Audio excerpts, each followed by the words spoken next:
We all know the Earth is not flat, it's round. But is it hollow?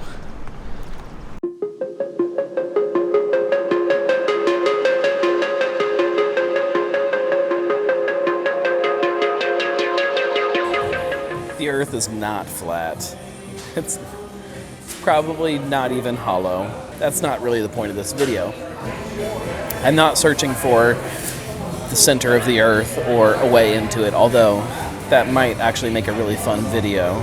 If you want to sponsor that, please send me an email and I'll drive to the South Pole and won't drive there. I'll get to the South Pole and I will explore if you want to sponsor it. The point of this video is John Cleves Sims Jr., who at one time lived here in Hamilton. We'll get there. So he has a theory, or he had a theory.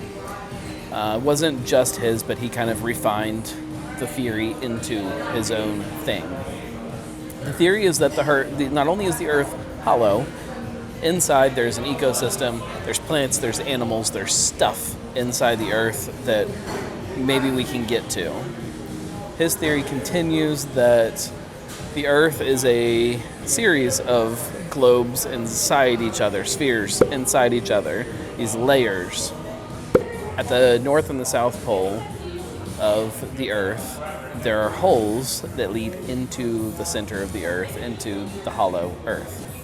They wrap around into the top and the bottom to the point where you can actually, if you're there, you can walk down into the center of the Earth and not even realize that you're walking down into a hole until you're inside there because of gravity and the way the Earth is spinning and all that stuff. Think of a big donut. The Earth is a big donut. That's his theory, and it caught on a little bit when he was alive, to the point that he wanted some funding to explore Sims Hole. I'll just let you sit with that for a second. He wants to explore Sims Hole. At the time, there were some people that were willing to get behind this and fund him, and then a lot of people that weren't. That went back and forth until he dies here in Hamilton, Ohio. He's buried in a cemetery. The cemetery becomes what is known as Sims Park. All of the other people are moved from the cemetery to another cemetery when Hamilton is being built, and one body remains so that his ancestors and heirs cannot take the land back. This is what I understand. His son, who continued on with his theories and kind of helped spread them around after he was gone, built this monument at his gravesite in what was then Sims Park. He builds this monument. At the top of it, he builds a model of the hollow Earth. It's in Hamilton, Ohio. Hamilton, Ohio. It's still there. So I'm going to go find it. That's my entire purpose today. That's what we're doing. I mean, it's part of my purpose.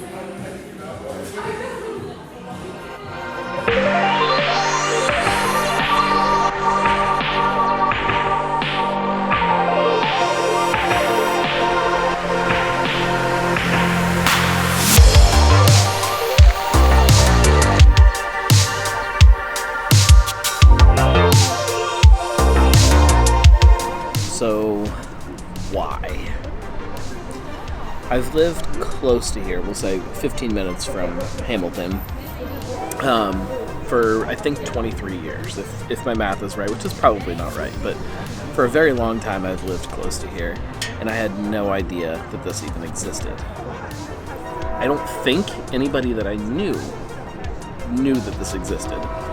I don't think that anybody that I currently know knows that this exists, and maybe that's because it's goofy and weird and whatever, but that fascinates me. So maybe part of it is the idea that you have this monument and this memory of this idea and this guy that's right under our noses, in a very populated area, and yet so many people just have no idea that it even exists. Maybe it's that, the exploration side of it, the curiosity, the wonder, maybe it really is just an excuse to get out and have a beer.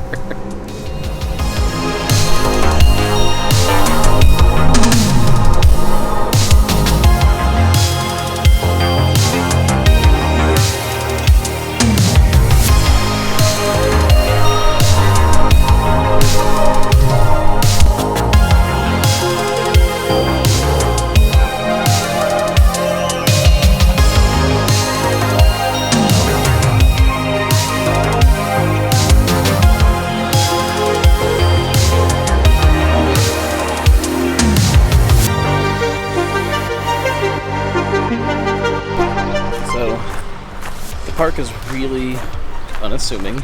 It's a city block next to the railroad tracks. There is nothing here except for a playground, some gravel paths, and a handful of trees. Oh, and a shopping cart.